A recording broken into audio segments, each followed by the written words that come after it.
राम राम भाइयों, मेरा नाम अनिल सोलंकी है। मेरे यूट्यूब मंच लाउड जाट वॉइस में आप सबका स्वागत है। दोस्तों, कुछ लोगों को बड़ी तकलीफ़ होती है और उनकी ये तकलीफ़ कमेंट के माध्यम से मेरे को महसूस भी होती है। वो लोग कहते हैं कि मैं बीजेपी के खिलाफ वीडियो बनाता हूँ। अब भाई, बीजेपी को अगर आप भगवान समझ लो या बीजेपी को आप देश समझ लो तो इसमें मेरी कोई गलती नहीं है। बीजेपी एक राजनीतिक दल है जो चुनाव लड़ता है और इस देश पर सत्ता पर काबिज है। और हर उस इंसान को जिसका ज़मीर जिंदा है बीजेपी से सवाल पूछना चाहिए, बीजेपी सरकार के गलत कामों की आलोचना करनी चाहिए। अभी कल ही की घटना है, ईरान का एक युद्धपोत हमारी टेरिटरी में अमेरिका ने डुबो दिया। अमेरिका ने अपनी एक वो भेजी पनडुब्बी और उस पर तारपीडो मार के उसको डुबो दिया। अब कुछ लोग कहेंगे ठीक किया, ईरान का था तो डुबो दिया। वो लड़ाई करने नहीं आया था, वो विशाखापट्टनम में एशिया के जितनी नौसेना हैं उनका कोई सम्मेलन हुआ था और उसमें हमारे देश की राष्ट्रपति भी गई थी, वो वहाँ पे आया हुआ था और हमारे क्षेत्र में था। तो ये सीधे सीधे अमेरिका ने हमारी संप्रभुता, हमारी सॉवरेंटी को ललकारा है। जैसे हमारे घर पे कोई मेहमान आया और उसको कोई दूसरा तीसरा पड़ोसी आके मार दे, ये वैसी ही बात है।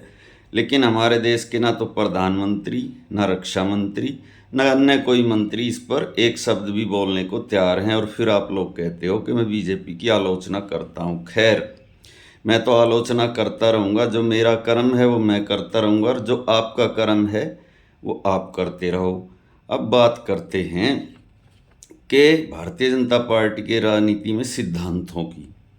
भारतीय जनता पार्टी ने एक सिद्धांत दिया था इस देश में, ये हमारे देश के कहीं कॉन्स्टिट्यूशन में नहीं लिखा हुआ है, मगर ये एक सैद्धांतिक राजनीति का नमूना पेश किया था कि 75 साल का होने के बाद किसी भी नेता को राजनीति में बने रहने का अधिकार नहीं है। और इसका प्रयोग करते हुए इस सैद्धांतिक नज़रिए का, इस सिद्धांतवादी राजनीति का प्रयोग करते हुए भारतीय जनता पार्टी ने अपने जो उसके पिता तुल्य फाउंडर मेंबर थे लाल कृष्ण आडवाणी और मुरली मनोहर जोशी को रिटायर करके घर बिठा दिया, जिन्होंने इस पार्टी की नींव रखी थी। इस पार्टी को 2 सांसदों की पार्टी से और सत्ता के नज़दीक तक वो लेकर आए थे। उसके बाद बात वहाँ तक रुक जाती तो भी कोई बात नहीं थी। 2 केंद्रीय मंत्रियों को भी 75 का होते रिटायर किया गया। एक का नाम नजमा हेपतुल्ला और एक का नाम कलराज मिश्रा था। और फिर उसके बाद 2 मुख्यमंत्रियों की भी बलि ली गई। उसमें गुजरात की मुख्यमंत्री आनंदीबेन पटेल और कर्नाटक के मुख्यमंत्री येदुरप्पा, जिनको 75 साल का होते ही पद छोड़ना पड़ा। लेकिन जब नरेंद्र मोदी जी 75 साल के हुए तब ये सिद्धांत पता नहीं कहाँ चला गया। जब अमित शाह जी से बात पूछी गई, उन्होंने कहा ऐसा तो कोई नियम है ही नहीं राजनीति में। तो भाई, उनकी क्या गलती थी बता देना। आडवाणी जोशी, क्या गलती थी उनकी? वो अभी इतने बुढ़े थोड़ी हो गए थे कि उनको रिटायर कर दिया तुमने। वो तो अभी भी राजनीति में सक्रिय हो सकते हैं अगर कोई उनको सक्रिय करना चाहे तो। खैर, अभी आपने कल एक खबर देखी, नीतीश कुमार को राज्यसभा भेजा जा रहा है। मुख्यमंत्री के पद से इस्तीफा देके वो राज्यसभा में जा रहे हैं। इसको प्रमोशन कहोगे या डिमोशन कहोगे? कुछ लोग कहेंगे अपनी मर्जी से जा रहे हैं, मेरे पेट में क्या दर्द है। अपनी मर्जी से कोई नहीं जाता, ये वही नीतीश कुमार है। इसको जब भी ये अंदाज़ा होता था ना कि मेरी कुर्सी को भाजपा गिराने वाली है, ये बंदर की तरह गुलाटी मार के लालू की पार्टी के साथ 2 बार आया है। पहले भी, एक बार 2015 में और एक बार 2022 में। आपकी याददाश्त के लिए बता दूं तो इतना भला मानस नहीं है ये कि इसको ये लगे कि मेरी कुर्सी खींच रही है बीजेपी, ये आराम से अपनी कुर्सी खिंचवा ले। कुछ ना कुछ इसका हाथ दबा हुआ है किसी बड़े पत्थर के नीचे, इसलिए मजबूरी में सारी बातें सहन कर रहा है। और मैं एक बात पूछना चाहता हूँ आप लोगों से कि अभी जो इलेक्शन हुआ है उस इलेक्शन को हुए अभी पूरे 4 महीने भी नहीं हुए हैं। 3 महीने 20 दिन हुए हैं। क्या कह के जनता से वोट मांगा गया था कि नीतीश कुमार पूरे 5 साल मुख्यमंत्री रहेगा। उसका चेहरा दिखाया, नोट बांटे दबा के 10-10 हज़ार रुपये, झूठे वायदे किए गए कि वोट दे दो फिर 2-2 लाख रुपए और देंगे। नीतीश भी हट गया और 2 लाख रुपए मिले। ऐसा ही पैटर्न महाराष्ट्र में था। महाराष्ट्र के अंदर शिवसेना को तोड़ा गया, एकनाथ शिंदे को मुख्यमंत्री बनाया गया क्योंकि वो मराठा था जात का, और महाराष्ट्र में मराठों की जनसंख्या 30% है। उसको मुख्यमंत्री बना के उसके चेहरे पर इलेक्शन लड़ा गया। उसको 2-2.5 साल मुख्यमंत्री भी बना के रखा गया, उसके चेहरे पे चुनाव भी लड़ा गया, नोट भी बांटे गए जैसे बिहार में, ऐसे ही महाराष्ट्र में। और चुनाव जीतते ही मुख्यमंत्री देवेंद्र फडणवीस बन गया, और जो मुख्यमंत्री था वो उप मुख्यमंत्री बन गया। तो ये सारी बातें होती रहें और हम सवाल भी ना पूछें, ये बहुत बढ़िया बात है। अब दोस्तों, आज के वीडियो में मैं आपको बताऊंगा कि भारतीय जनता पार्टी जिस भी राज्य में घुसी, किसी ना किसी क्षेत्रीय दल का की उंगली पकड़ के घुसी, और उंगली पकड़ के उसका पोंचा पकड़ा, और पोंचा पकड़ के उस क्षेत्रीय दल के पूरे जनाधार को खा गई, और वो क्षेत्रीय दल आज 0 हो गए। ऐसे 1-2 नहीं, मैं आपको अभी वीडियो के अंदर 10 के करीब ऐसे क्षेत्रीय दलों के नाम बताऊंगा जिनके जनाधार को बीजेपी ऐसे चर गई जैसे गाय घास को चर जाती है। और मज़े की बात देखो, हमारे देश में 2 राष्ट्रीय दल हैं, एक का नाम भाजपा और एक का कांग्रेस। कांग्रेस जिस राज्य से एक बार ख़त्म हुई दोबारा उभर के नहीं आई। कांग्रेस का जनाधार क्षेत्रीय दल चर जाते हैं। दिल्ली के अंदर अरविंद केजरीवाल जब से उभरा है, कांग्रेस ख़त्म, 3 चुनाव से 0 सीट, ना लोकसभा में ना विधानसभा में। उसका सारा जनाधार किसने खाया? अरविंद केजरीवाल ने। कांग्रेस में से निकलकर कई कांग्रेस बनी। तृणमूल कांग्रेस है बंगाल में, वो पूरी कांग्रेस में से निकली थी, कांग्रेस का जनाधार लिए बैठी है। एनसीपी है महाराष्ट्र में, नेशनलिस्ट कांग्रेस, वो भी कांग्रेस से निकली थी। और वाईएसआर कांग्रेस आंध्र प्रदेश में, जगन मोहन रेड्डी, वो भी कांग्रेस में से निकली थी। और भी बहुत सारी रीजनल पार्टी हैं जो कांग्रेस से निकली, कांग्रेस के जनाधार को ख़त्म कर दिया और पनप गई, और फिर उन क्षेत्रीय दलों के जनाधार को भाजपा खा गई। तो ये हमारे देश की एक सतत चलने वाली राजनीतिक प्रक्रिया है जो चलती ही रहती है। तो दोस्तों, भारतीय जनता पार्टी ने किस किस राजनीतिक दल से दोस्ती गाठी?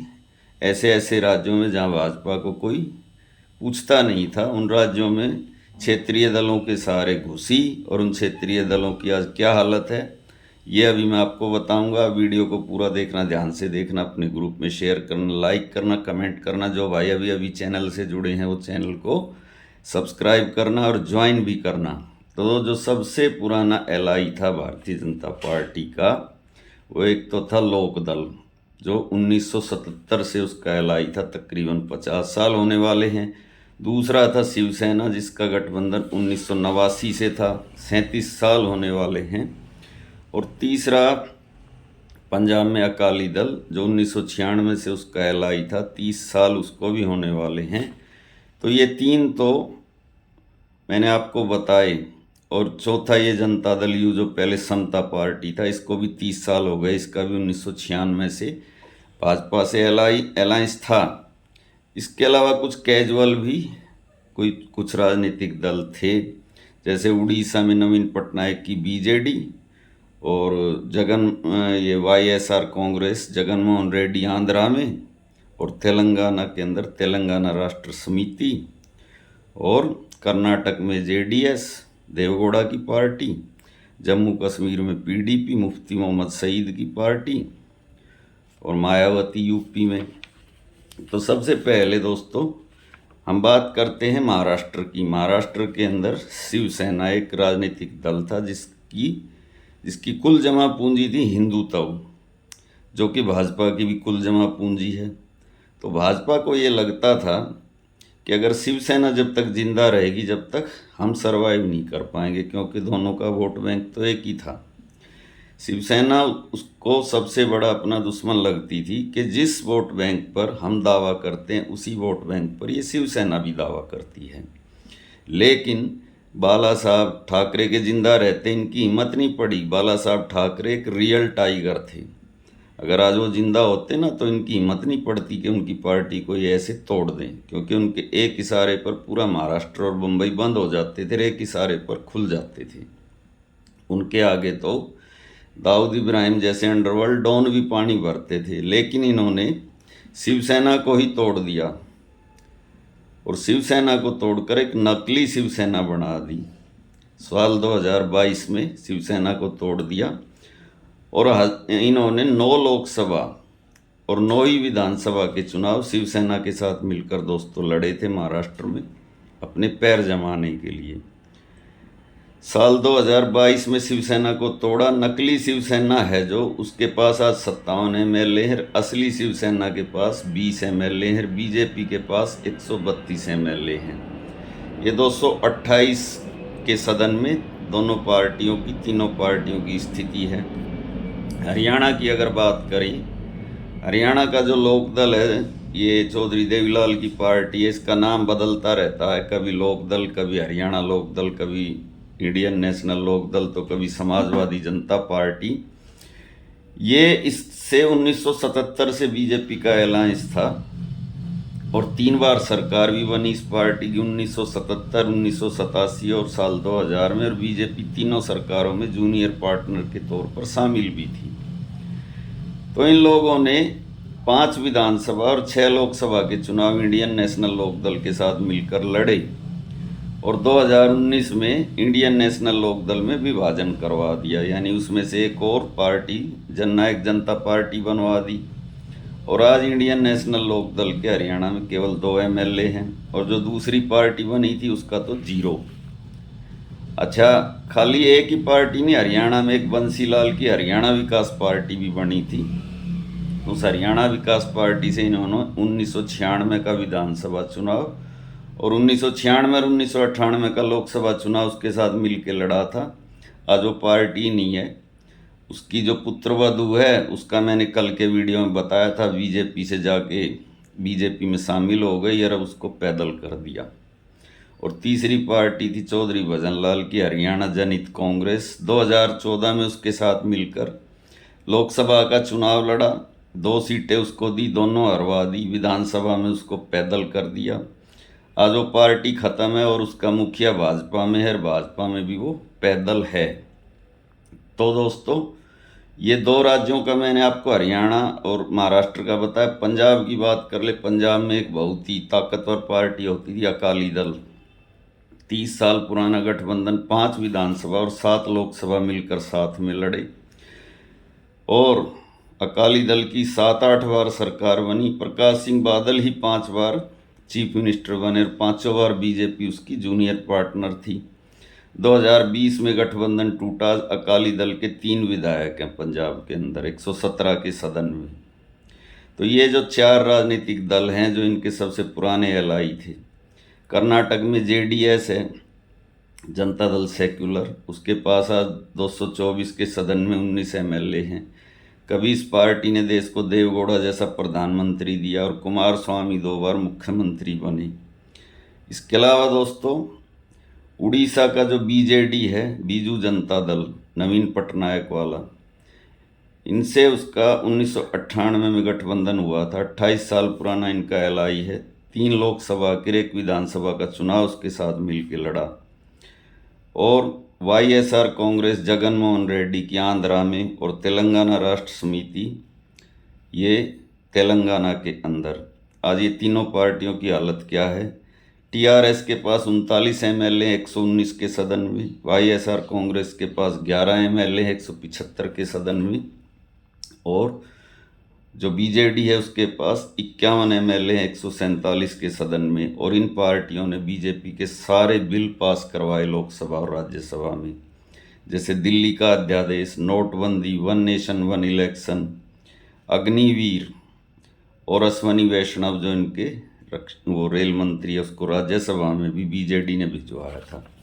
तो दोस्तों, वीडियो कैसा लगा कमेंट करके बताएं। अच्छा लगा तो अपने ग्रुप में शेयर करें।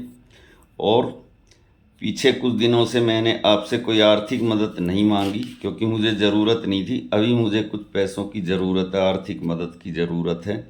जो भाई मेरी आर्थिक मदद करना चाहे वो इस QR कोड को स्कैन करके और जैसी जिसकी इच्छा हो, श्रद्धा हो, आर्थिक मदद भेज सकता है। मिलते हैं अगले वीडियो में। आपका दिन शुभ हो। धन्यवाद भाइयों।